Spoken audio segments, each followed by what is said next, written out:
I've got an O, and I'm not afraid to let it go. Keith, one-time Thurman. Now, he said this back in, I think, 2014 or so, and that was easy to say when you had a guy like Floyd Mayweather Jr. that was going to give you the biggest payday of your career, and of course have the Floyd Mayweather effect, which is you get beat by Floyd, and everyone goes, no, it's Floyd. He's great. It's not surprising that you lost. Or you were too green, or whatever excuse they come up with. Keith Thurman knew this. But now that the bullseye is on his back, he's not so eager to jump in the ring. Now, I'll give him a little bit of benefit of the doubt. He did have a serious injury in his elbow. He has to recover, and he needs to be able to have a tune-up fight to get back into it. But now he's talking about rematching Porter, Garcia, two guys he beat convincingly. They were competitive fights, but he beat them convincingly. What is the point? The point is, I believe, to stay away from Errol Spence Jr. This guy beat down Lamont Peterson, and no one expected Errol to really roll through Lamont like that. And since he did, and he beat him in very impressive and dominant fashion, Keith wants to see if someone is going to be able to pick Errol Spence off. It's the truth. No pun intended. And I think that Keith realizes that in order to maximize his brand, he wants to take a few more fights to get some paydays before he cashes out with Errol Spence Jr. I could be wrong. Keith might go in there and be able to dominate like normal and step in with Errol Spence Jr. and handle him properly. But my guess is it's the complete opposite.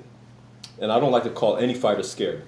It takes a lot of courage to step in the ring, but when you have a guy that's so dominant and so feared and is backing it up fight after fight after fight, and you are the top of the division and you know that this guy can take your spot and everything you work for can quote unquote come crashing down, you might be a little bit hesitant to fight. Now as fans, we're to blame for this in a lot of ways, because as soon as a guy loses, we say he's washed up and he sucks. Guys aren't even allowed to lose anymore for some reason.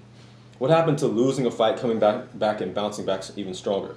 Unless you have a cult following like Manny Pacquiao, or, well, Floyd never lost, but I imagine if Floyd had lost, some people would have been very happy, but we would also have been happy to see him come back and see how he does bouncing back from something like that. So guys aren't allowed to lose anymore. So you have these guys protecting themselves and protecting their brand and protecting their O, because fans, and especially casual fans and fair weather fans out there, think that boxing is somehow easy. We got a lot of these armchair experts that are telling, oh, if Thurman would just do this, or if Errol fought this way, or, you know, if Canelo would have just done this against Gennady. Most of y'all don't know shit about boxing. So unless you're stepping in the ring and you can give some real finite advice, some real strategical insight, then all of this, oh, if he loses, he sucks, just shut up. You know what I mean? Leave that to the experts. And even some of the experts and analysts like Skip Bayless don't even know what the fuck they're talking about. We'll get to him in another post. But right now, I think Keith is protecting his brand. I don't really blame him, because the fans have kind of made it hard for guys to be able to move forward even if they lose. So that's what I think.